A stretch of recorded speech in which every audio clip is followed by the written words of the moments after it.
નમસ્કાર, હું છું કિરણ કાપુરે. તમે જોઈ રહ્યા છો નવજીવન ન્યૂઝ.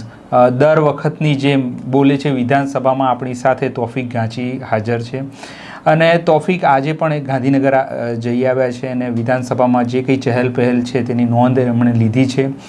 તેઓ ત્યાંથી રિપોર્ટિંગ તો કરે છે, પણ સાંજે અમે આ એક કાર્યક્રમ કરીએ છીએ જેના દ્વારા થોડી ઓફબીટ વાતો તમારી સમક્ષ મૂકીએ છીએ. તો તોફિક, આજનો બીજો દિવસ છે બજેટ સત્રનો, તો આજે શું તમે નોંધ્યું? જે બહાર તમને જે કંઈ દેખાયું, તમે એની પરિસર છે મોટું, તો તેમાં તમે એન્ટર થયા તો તમે શું જોયું તમારે આંખે? એ જરા વર્ણવો. સૌથી પહેલાં તો વિધાનસભા છે, વિધાનસભામાં કોઈ બસ આવતી નથી. આખું જે એનું પરિસર છે સચિવાલય પરિસર, પરંતુ ત્યાં બસ સ્ટોપ બનાવેલા છે. અચ્છા, એટલે ત્યાં બસ નથી પણ બસ સ્ટોપ છે. એ વિડીયો પણ દર્શકો આપણા જોઈ શકશે. એટલે પહેલો તો મામલો દર્શકો આ નોંધી શકે. પછી જ્યારે કોઈ વ્યક્તિ આવતા હોય છે તો વિધાનસભાથી દૂર પાર્કિંગ છે. તમારા પાસે જે પણ વાહન હોય, 2 વ્હીલર હોય, 4 વ્હીલર હોય, તો ત્યાં તમારે વાહન મૂકવાનું હોય છે અને પછી ત્યાંથી તમારે ચાલતું જવાનું હોય છે. ધારાસભ્ય નીચે ભોયરામાં એમના વાહનો લાવતા હોય છે અને ત્યાં તે ઉતરતા હોય છે. સામાન્ય નાગરિકોએ પાર્કિંગમાં પાર્ક કર્યા પછી ત્યાં ચાલતું આવવું પડે. તો આવી સ્થિતિમાં જે ચાલી ન શકતા હોય, જે વૃદ્ધ હોય, જે બાળકો હોય, કાં જેમના શરીર અશક્ત હોય, કે જેને ચાલવું નથી, તેના માટે જે પેલે ઇલેક્ટ્રિક વાહનો નથી આવતા, લાંબી ગાડી, એની એક વ્યવસ્થા પાર્કિંગના પાસે કરેલી છે અને એ તમને ત્યાંથી બેસાડી અને જે ભોંયરું છે ત્યાં સુધી લઈને આવે અને તમને ત્યાં ઉતારી દે. અને આવી સ્થિતિમાં તમારે જવાનું હોય તો જ્યારે વાહન ત્યાંથી આવ્યું હોય તો ત્યાંથી તમે બેસીને જઈ શકો છો. એક આ વ્યવસ્થા છે, આઉટસાઇડ છે. રોજના જેમ આજે પણ અનેક જે ધારાસભ્ય છે તે આવ્યા હતા. અનેક ધારાસભ્યો છે, તેમના પાસે અલગ અલગ પ્રકારના વાહનો હતા. કોઈના પાસે મોંઘી હતી, કોઈના પાસે સસ્તી ગાડીઓ હતી. પરંતુ બીજું મહત્વનું કે જે એક સમય મંત્રીઓનો જે દબદબો હતો, એ મંત્રીઓ જ્યારે આજે હું જોતો હતો એ ઉતરતા હતા. અત્યારે પૂર્વ મંત્રી છે, પરંતુ સરકારમાં તાકાતવર હતા મંત્રીઓ, એમના પાસે વિભાગો પણ પાવરફુલ હતા. તો આ મંત્રીઓ જ્યારે આજે વાહનમાંથી એમના ઉતરતા હતા, આજ તો એ કેવળ ધારાસભ્ય હતા, તો જે ઝાકમઝોળમાં જે રહેતા હતા એ ઝાકમઝોળ આજે એમના પાસે ગાયબ થઈ ગયેલી મને દેખાઈ.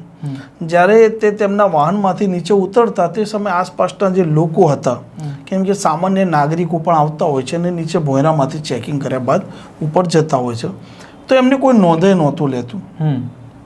અને મીડિયા તો જનરલી એમના વિઝ્યુઅલ લે, બાકી કોઈ નોંધ નહોતું લેતું ને સીધા જતા રહેતા. એટલે જ્યારે તમે સત્તામાં હોય કે જ્યારે તમારા પાસે એક પાવર હોય, એ સમયે જે ઝાકમઝોળ રહેતી હોય છે અને જ્યારે એ જતી રહે તે સમયે આ લોકોનું જે જીવન હોય છે એ તમે એવું કહી શકો કે એકાએક બધું જતું રહે એટલે અંદર તો એક ડંખ અને એક પીડા રહેતી જ હોય.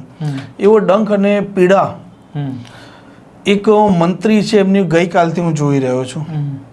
કેમ કે ગઈકાલે સત્તા પક્ષના ભાજપના છે, ગઈકાલે જ્યારે ધારાસભ્ય દળની બેઠક યોજાઈ એ સમયે હું ચોથા માળા અમે ગયા, અંદર એ લોકો ધારાસભ્યને બધા બેઠા હતા. તો જ્યારે અમે વિઝ્યુઅલ એમના લેતા હતા તો હું જ્યારે નીકળો ઓળખે છે તો એ મારા સામે જ જોઈ રહ્યા. એ ટાઈમે મેં એમના ચહેરાઓના હાવભાવ છે તે વાંચ્યા હતા. અને આજે પણ એ મંત્રી એક સમય એવા હતા કે જ્યારે સતત ચર્ચામાં રહેતા હતા, મીડિયાની હેડલાઇન પણ બનતા હતા, વિભાગ એવો હતો. આજે એ જ્યારે મંત્રીપદ જ્યારનું એમનું ગયું એ પછી ક્યાંય ચર્ચામાં નથી આવ્યા, સિવાય એક કે બે કોઈ અપવાદરૂપ કિસ્સા બન્યા હશે એમાં. એટલે આઉટસાઇડનો મામલો આજ આવો હતો.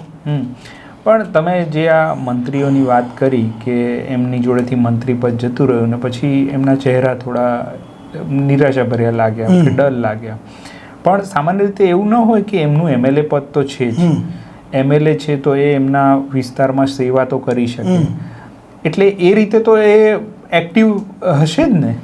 એમના વિસ્તારના લોકો એમના પાસે પ્રશ્નો લઈને જતા હશે એટલે સ્વાભાવિક એ તો એમના કામ કરતા હોય. પણ જ્યારે મંત્રી હોય ત્યારે રાજ્યના મંત્રી હોય છે, વિભાગોના મંત્રી હોય છે, એમના પ્રોટોકોલ હોય છે, એમના આસપાસ અનેક લોકો એમને મળવા આવતા હોય છે, વાહન મળતા હોય છે, બંગલો મળતા હોય છે. અત્યારે એ લોકોને એમએલએ ક્વાર્ટરમાં રહેવાનું, જેમ સામાન્ય ધારાસભ્ય રહે છે એમ એમએલએ ક્વાર્ટરમાં. પહેલાં તો એમને મંત્રી બંગલોમાં રહેવા મળતું હતું. એટલે ચોક્કસપણે ફરક તો છે જ. અને જ્યારે હતું અને નહોતું, આ બંને કિસ્સા જે મેં હાલ જે ધારાસભ્યો મંત્રી બન્યા છે એ અનેક ધારાસભ્યોમાંથી એવા છે કે જો એમના પાસે જ્યારે મંત્રી નહોતા, ભાજપના ધારાસભ્ય હતા મંત્રી બન્યા પહેલા, એ ટાઈમે હું સાથે બેસતો હતો. આજે મંત્રી થઈ ગયા છે અને એ સમયે જે મંત્રી ઝાકમ જોડથી ભરેલા રહેતા હતા, આસપાસ મેળાવડો રહેતો, તે આજે એકલા ફરી રહ્યા છે. પણ આ જ્યારે તમે વિધાનસભા પરિસરમાં તમે બહારની જ વાત કરી, આપણે તો સામાન્ય નાગરિક આવે જો તો ગાંધીનગર એ આવે પછી એ ક્યાંથી એને એન્ટ્રી મેળવતો હોય છે? સામાન્ય રીતે એને શું રજૂ કરવાનું હોય છે ગેટ ઉપર? એ ગેટ નંબર 1 અને ગેટ નંબર 4 છે. ત્યાં સામાન્ય નાગરિક છે એ આવી શકે. ગેટ પાસ જે છે ત્યાં લાઈન લાગતી હોય છે લાંબી, ત્યાં તેમને ઊભું રહેવું પડતું હોય છે. આધાર કાર્ડ આપે, ચૂંટણી કાર્ડ આપે અને ત્યાં એ ગેટ પર ઊભા રહે એટલે એમને ક્યાં જવું છે કે વિધાનસભા જોવી છે કાં કોઈ સચિવાલયની ઓફિસમાં જવું છે, તો જે તે સંબંધિત વિભાગ એમને કહેવાનું હોય ત્યાંથી એમનો ગેટ પાસ બનતો હોય છે અને એના આધારે એમને એન્ટ્રી મળતી હોય છે. કોઈ નાગરિક છે જેને વિધાનસભા જોવી છે તો એને એના જે ધારાસભ્ય છે એ ધારાસભ્યના ભલામણ પત્ર જોઈતો હોય છે અને ત્યાર પછી હાઉસની કામગીરી જોઈ શકતા હોય છે. ઓકે, હવે આપણે વિધાનસભાના થોડા ગૃહની અંદરની વાત કરીએ કે ગૃહમાં આજે શું થયું, તમે શું જોયું, શું માહોલ હતો, કયા પ્રશ્નોની ચર્ચા થઈ, એ શું હતું આજે? એના સાપેક્ષમાં બીજી ઘટના હું તમને કહું કે આજે અનેક એવી કોર્ટ છે, કોર્ટોમાં બોમ્બ બ્લાસ્ટના મેલ આવ્યા હતા. ગુજરાતમાં અનેક એવી કોર્ટોમાં અનેક જિલ્લામાં આવી ઘટનાઓ બની છે. તો આવી સ્થિતિમાં જે ડીઆઈજી છે વિરેન્દ્રસિંહ યાદવ, જેમના પાસે આઈબીનો હવાલો પણ છે, એ પણ દોડી આવ્યા હતા અને વિધાનસભા જે પ્રવેશ જગ્યા છે અંદર આવવા માટે એની સિક્યુરિટી પણ આજે ટાઈટ કરી દીધી હતી. એસઆરપીએફ અન્ય પોલીસ કર્મચારીઓને એમણે સૂચના પણ આપી હતી અને એમણે આ જે સિક્યુરિટી છે એની કહી શકીએ ને કે જાંચ પણ કરી હતી, મુઆવનો પણ લીધો હતો અને જરૂરી સૂચનાઓ આપી હતી. એટલે એ પોતે આવતા જ હોય છે, પણ આજે બોમ્બ થ્રેટને લઈને આજે સિક્યુરિટી વધારે ટાઈટ થઈ ગઈ હતી. તોફીકભાઈ, આઉટસાઇડની તો વાત થઈ, પણ ગૃહમાં ખરેખર શું થયું આજે? એ દિવસ કેવો રહ્યો એના વિશે જરા. આજે વિધાનસભા ગૃહમાં અધ્યક્ષના આકરા તેવરો જોવા મળ્યા. એમણે ધારાસભ્યોના ક્લાસ લીધા છે અને જુનાગઢ ભાજપના ધારાસભ્ય ઊભા થયા. તો એ દરમિયાન આજે કુંભ મેળો ચાલી રહ્યો છે, મિની કુંભ જેને કહે છે, એને લઈને એમણે સરકારને અભિનંદન આપતી એક વાત કરવા ગયા. તે દરમિયાન અધ્યક્ષે ટપાર્યા, ખખડાવ્યા અને દરેક ધારાસભ્યો છે, સભ્યશ્રી છે, એમને સૂચન કર્યા કે ભાઈ તમે ટુ ધી પોઈન્ટ વાત કરો. મૂળ જે ભાજપના ધારાસભ્યો ઊભા થતા હોય છે એ સરકારની વાહવાહી અભિનંદનો પાઠવતા હોય છે, મુખ્યમંત્રીએ આ કર્યું, આ કર્યું, આ કર્યું. એટલે અધ્યક્ષે આજે એમને ટપાર્યા અને ખખડાવ્યા કે ભાઈ ટુ ધી પોઈન્ટ વાત કરો, પ્રશ્ન સીધો પૂછો ને પ્રશ્ન ઉપર આવો, સરકારને અભિનંદન આપવાની વાત તમે બાજુમાં રાખો. અને એ જ દરમિયાન એવું થયું કે આમ આદમી પાર્ટીના ધારાસભ્યો છે એ લોકોની આજે માંગણી એવી હતી કે વિધાનસભા લાઈવ થવી જોઈએ.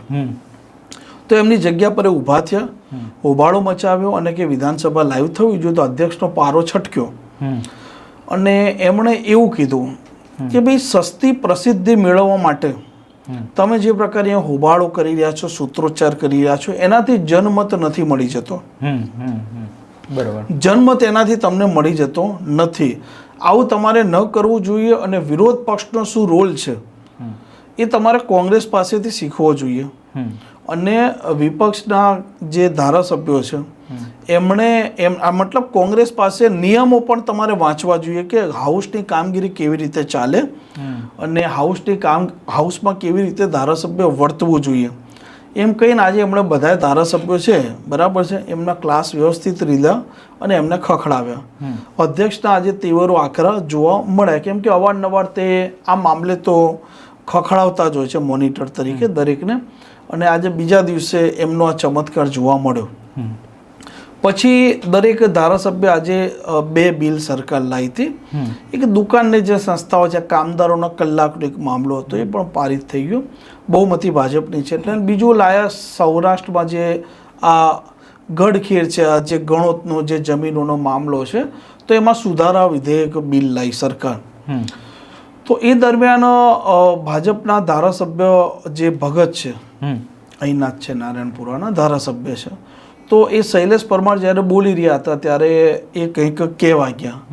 તો શૈલેષ પરમારે એવું કીધું કે ભગત તું કે બેસી રહે કે આ મંદિર નથી, આ ન્યાયનું મંદિર છે અને અહીંયા કે ભાઈ તમે લોકો જેટલી પાટલી થપથપાઈ કરશો, જેટલી થપથપાવી એટલી તમે થપથપાવો, એનાથી તમને મંત્રી પદ મળી જશે એમ કહીને અમદાવાદના 2 ધારાસભ્યો છે એ બંનેના વચ્ચે મીઠી છે ને આજે નોકઝોક થઈ હતી. અને આ જ શૈલેષ પરમારે એક ભાજપના ધારાસભ્ય છે, એ ધારાસભ્ય ખાસા ટર્મથી છે, એ ધારાસભ્યને એમણે એવું કહ્યું કે ભાઈ તમારે એક લાંબા સમયથી તમે ભાજપના ધારાસભ્ય છો, તમે ચૂપ રહો, તમે પાટલી ખાલી થપથપાઈ રાખો જેથી કરીને તમને મંત્રી બનાવે, એમ કંઈ એમણે આજે કટાક્ષ કર્યો. પછી જિગ્નેશ મેવાણીએ જે પ્રકારે આ જમીનના બિલને લઈને જ્યારે એ એમની વાત મૂકતા હતા, એમના વિચારો ગૃહમાં રજૂ કરતા હતા, તો એ સમયે એમણે સવાલો ઉપસ્થિત કર્યા કે ભાઈ જે પ્રકારે શોષણ દરેકનું થતું હોય છે. ગોપાલ ઇટાલિયાએ સવાલો ઉપસ્થિત કર્યા. કોઈ પણ બિલ આવે ને તો આપણે દર્શકોને કહી દઈએ કે ભાઈ જ્યારે બિલ આવે છે હાઉસમાં, તો એમાં સત્તા પક્ષ અને વિરોધ પક્ષના ધારાસભ્યો છે, મંત્રી બિલ લાવે છે, આ લોકો એમના વિચારો રજૂ કરતા હોય છે અને એ પછી અધ્યક્ષ પોતે આ બિલ છે પારિત કરવા માટે ધ્વનિમત છે એના માટે દરેક સભ્યને કહે કે ભાઈ આ બિલને લઈને જે લોકો એના સમર્થનમાં છે હા પાડે, જે લોકો વિરોધમાં છે ના પાડે, એમ કરીને ધ્વનિમતથી આ બિલ પાસ થતું હોય છે. એટલે આજે હાઉસમાં આ બધી તમે કહી શકો કે થોડી નાની નાની ગમ્મતો થઈ હતી, ધારાસભ્યો એકબીજાને ખખડાવેલા હતા, અધ્યક્ષ આકરા થયા હતા અને એકબીજા ધારાસભ્યો જ્યારે બોલતા હોય છે ત્યારે આ રીતના મીઠી નોકઝોક કરતા હોય છે, હિસાબ કિતાબો આવી રીતે કરી લેતા હોય છે. પણ તમે ત્યાં બેસતા હોય, આ ચર્ચા થતી હોય, આ બિલ પર ચર્ચા થતી હોય, તો તમને એવું લાગે છે કે જે વાતચીત થાય, સંવાદ થતો હોય, તો એમાં ટુ ધ પોઈન્ટ વાત કરતા હોય છે કે વાત ભટકી જાય, નેતાઓ એટલો ટુ ધ પોઈન્ટ વાત નથી કરતા? સત્તા પક્ષના જે ધારાસભ્યો હોય છે એ લોકોને તો શું હોય છે કે જે ચિઠ્ઠી આવે મુજબ બોલવાનું હોય છે અને એમની સરકાર બિલ લાવ્યું એટલે એના વખાણ જ કરવાના હોય. વિરોધ પક્ષના ધારાસભ્યોનું કામ એ છે કે ભાઈ જે બિલ આવ્યું છે તો બિલમાં કઈ કઈ ભૂલો છે, કઈ કઈ કમીઓ છે, કયા કયા સુધારા કરવા જોઈએ, એને લઈને એ બિલને પડકારતા હોય છે, એમના વિચારો રજૂ કરતા હોય છે. એટલે બંને લોકો પોતપોતાની ભૂમિકા આવી રીતે ભજવતા હોય છે અને ઘણા એવા ધારાસભ્યો છે, વિપક્ષના પણ છે. તમે આજ ગોપાલ ઇટાલિયા પણ સારું બોલ્યો, જિગ્નેશ મેવાણી બહુ જ સારું બોલ્યા અને એમની એ સ્પીચ છે ને અમુક ટાઈમે ધારાસભ્ય વિપક્ષના લોકો કે સત્તા પક્ષના રાજકીય રીતે કોઈક એવો મામલો લાવી દેતા હોય છે, પણ એકંદરે આજે એમની વાત રહી હતી પણ કેટલીક વાર કટાક્ષ કરી દેતા હોય છે. પણ આજે આપે મુદ્દો ઉપાડ્યો કે લાઈવ થવી જોઈએ, તો આપણી લોકસભામાં લાઈવ થાય છે, બજેટ સત્ર આટલું લાઈવ થાય છે ઘણા બધા રાજ્યોમાં, તો એ માંગણી કેમ નથી સ્વીકારાતી? એનું શું કારણ છે કે જે આપણા ત્યાં નથી થતું? હવે સરકાર એવું ન ઈચ્છે, આ નિર્ણય લેવાનો તો અધિકાર સ્વાભાવિક છે કે સર્વે સર્વા અધ્યક્ષ છે શંકર ચૌધરી, એમને જ લેવાનો છે, પણ સ્વાભાવિક છે કે સરકાર એવું ન ઈચ્છે કે ભાઈ વિધાનસભા લાઈવ કરવાથી કોઈક એવો ડર રહેતો હોય કે ભાઈ વિપક્ષના જે ધારાસભ્ય ભલે ઓછા છે પણ જે પ્રકારે આક્રમકતાથી બોલતા હોય છે, કોઈ મામલો ઉજાગર કરતા હોય છે, તો આવી સ્થિતિમાં સ્વાભાવિક છે કે વિપક્ષના ધારાસભ્યો વધારે આકરા થઈ જાય, કોઈક એવો ગેરબંધારણીય શબ્દ બોલી દે જે લોકો સાંભળી લેતા હોય છે કારણ કે લાઈવ છે એટલે. ક્યાં પછી અધ્યક્ષ એવું કીધું કે ભાઈ આ શબ્દ તમે સ્પીચમાંથી હટાવો, આ એમણે મંજૂરી નથી આપતા અને આવી સ્થિતિમાં વિપક્ષના ધારાસભ્ય છવાઈ જાય અને સરકારની જે કમીઓ એમણે ઉજાગર કરી હોય તો સરકારને એક ભયને ડર રહેતો હોય કે ભાઈ અમારો કોઈક મામલો આ રાજ્યના લોકો સુધી પહોંચી જાય. સ્વાભાવિક છે કે મૂળ કારણ સરકારને ભયનું હોય, કેમ કે એક લાંબા સમયથી સરકાર ભાજપની છે એટલે લોકોની નારાજગી હોય, આ રાજ્યના અનેક પ્રશ્નો હોય, એ પ્રશ્નોને લઈને આ રાજ્યના લોકો સુધી જ્યારે ગૃહમાં શું ચર્ચા થતી હોય છે એ મામલો પહોંચે તો સરકારને પણ બેકફૂટ પર આવવું પડે એવી પરિસ્થિતિનું નિર્માણ થાય અને એમણે પછી આ મામલે ખુલાસા પણ શું કરી શકે. હવે તમે આ બધી વાત કરી તો અંદર ગૃહમાં ઘણા બધા પ્રયોગ બી થયા છે. અમે ગયા વખતે વિદ્યાર્થીઓને લઈને આવ્યા હતા જે નવજીવન ટ્રસ્ટનું જર્નલિઝમ સ્કૂલ ચાલે છે, તે ત્યાં દાદરા ચડો ને ત્યાં કેલરી બાળો એવી વાત હતી ને કે તમે લિફ્ટનો ઓછો ઉપયોગ કરો એવી વાત હતી. તો એનો શું આ જે હવે સત્ર શરૂ થયું છે તો એનો ઉપયોગ થઈ રહ્યો છે, શું થઈ રહ્યું છે? એ સ્ટીકરો આજે પણ યથાવત છે. આજે મેં એનો વિડીયો પણ લીધો છે એ સ્ટીકરોનો.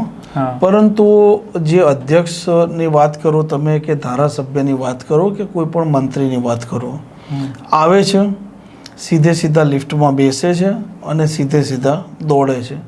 મેં મોટા ભાગના મંત્રી કે અધ્યક્ષને મેં હજી સુધી લિફ્ટનો ઉપયોગ કર્યા સિવાય આ 2 દિવસમાં સીડીનો ઉપયોગ કરતા મેં જોયા નથી. એ કેલરીઝ માટે સારું છે, હું તો સીડીઓ જ ચડું છું મોટા ભાગે, પણ એક આ મામલો છે. બીજું હું તમને હાઉસનું તો પતી ગયું, આઉટસાઇડની જે 2-3 વાતો ધારાસભ્યો સાથે સંવાદ થયો. એક ધારાસભ્ય આજે અમને મળ્યા, યુવા છે, તો એમના સાથે જનરલી ચર્ચા થઈ કે મેં એવું કહ્યું કે મેં કીધું હાઉસમાં 2 જેવા ધારાસભ્ય, મતલબ વિધાનસભામાં આજે મેં જોયા કે જેને આસપાસ લોકો ઘેરી વળતા અને જેના પાસે લોકો ફોટા પડાવતા, એ 2 જોયા. તો અમે ઊભા રહ્યા, વાત કરી દરમિયાન એમણે ટિપ્પણી એવી કરી જે અન્ય ધારાસભ્યનું મેં નામ આપ્યું હતું કે હું ધારાસભ્ય બન્યો તો 4 વર્ષ હું બસમાં ફર્યો અને કારમાં ક્યારેક કોઈ મારા ઓળખીતા હોય એમના સાથે કારમાં ફરતો. પરંતુ જે બીજા ધારાસભ્યનું મેં નામ આપ્યું તો એની એમણે એવી વાત કરી કે 2 વર્ષમાં એમના પાસે 2 થાર આવી ગઈ, 2 ફોર્ચ્યુનર આવી ગઈ, એમનો 3 કરોડનો બંગલો છે અને એક ચોક્કસ જગ્યા છે, ચોક્કસ જગ્યામાં એક જમીન છે, ગૌચર છે. એ ગૌચર જમીન પર એક હોટલ બનેલી છે નાની અમથી, અને એ હોટલના માલિક પાસેથી કે જે તે વ્યક્તિઓ પાસેથી કે તોડ કરી આવ્યા. રકમ પણ ખાસી મોટી હમણાં કહી. એટલે એક આ મામલા ઉપર આજે એક ધારાસભ્ય સાથે ચર્ચા થઈ. બીજા મને એક ધારાસભ્ય આજે મળ્યા, ધારાસભ્ય સત્તા પક્ષના છે. એ ધારાસભ્ય વર્તમાન એવી જગ્યાએ છે કે જ્યાં પૂર્વ ગૃહમંત્રી એ સીટ પરથી ધારાસભ્ય હતા અને એ પોતે ત્યાં ચૂંટાયા હતા અને ત્યાંથી પછી ગૃહમંત્રી બન્યા હતા. આજે પૂર્વ ગૃહમંત્રી ધારાસભ્ય નથી. તો અમે જનરલી મળ્યા, એ ગેલેરીમાં બીજે માળેથી નીકળ્યા, તો અમે ઊભા રહ્યા હતા, વાતચીત કરતા હતા. તો મેં એમને પહેલે પ્રશ્ન એવો પૂછ્યો કે મેં કીધું તમને શું લાગે છે 2027માં તમે રિપીટ થશો એમ? એટલે એમના ચહેરાઓની જે રેખા છે, કેમ કે ધારાસભ્ય બનવું કોને ન ગમે, અને એમાં અત્યારે સત્તા પક્ષમાં તો સ્થિતિ એવી છે કે તમારે નરેન્દ્ર મોદીના નામથી જ તમે જીતી જાઓ છો. વડાપ્રધાનના નામથી તમે જીતી જાઓ છો. ભાજપમાં સ્પષ્ટ છે. તો ના નક્કી તો કે પાર્ટી નક્કી કરશે ને જે તે સમય. મેં કીધું અત્યારે કેવું ચાલે છે? મેં કીધું ભાજપમાં બસ કે બધું સારું ચાલે છે, એવી રીતે એમણે વાત કરીને પછી મેં એવો પ્રશ્ન પૂછ્યો, મેં તો જે પૂર્વ ગૃહમંત્રી હતા, શું લાગે છે એમને ફરીથી ત્યાં ટિકિટ મળે ને તમારું પત્તું કપાય તો એ થોડા ચિંતિત બને અને કે પછી વિચાર કરે. જો કે પૂર્વ ગૃહમંત્રી સાથે એમને મનમેળ તો નથી જ ને નહીં જ હોય કે ના એરિયા ના આવે, એ કોન્ફિડન્સથી એમણે કહ્યું કે ના એ ના આવે. એટલે 2 ધારાસભ્યો સાથે આજે આ વાતચીત થઈ અને મારી વાત પૂરી કરતા આજે જે ભીડ છે ઓછી હતી, ગઈકાલે ભીડ વધારે હતી, આજે ભીડ ઓછી હતી અને નવા મંત્રીઓ બન્યા છે પણ નવા મંત્રીઓનો કોઈ જલવો નથી દેખાઈ રહ્યો. શુષ્ક એકદમ વિધાનસભાનું વાતાવરણ છે અને માહોલ એકદમ શુષ્ક છે. આજના દિવસમાં આટલું મોટા ભાગનું નોંધ્યું છે. તો આ હતી તોફિક સાથેની અમારી વાતચીત. ખાસ તો આ પ્રોગ્રામ એના માટે કરીએ છીએ કારણ કે આપણા જે જનપ્રતિનિધિ છે એ ગાંધીનગરમાં તમારા પ્રશ્નોની વાચા આપે છે કે નહીં અને એના જવાબ શું મળે છે, એ લોકો ખરેખર એ વિધાનસભા જ્યારે ચાલુ હોય છે ત્યારે શું કરે છે, એની થોડી હળવી વાતો, અવનવી વાતો તોફિક આપણી સમક્ષ મૂકે છે. અમે પ્રયાસ કરીશું કે આખું બજેટ સત્ર છે એની વાતો આવી તમારી સમક્ષ મૂકતા રહીશું. અત્યારે મને અને મારા સાથી તોફિકને રજા આપશો. નમસ્કાર.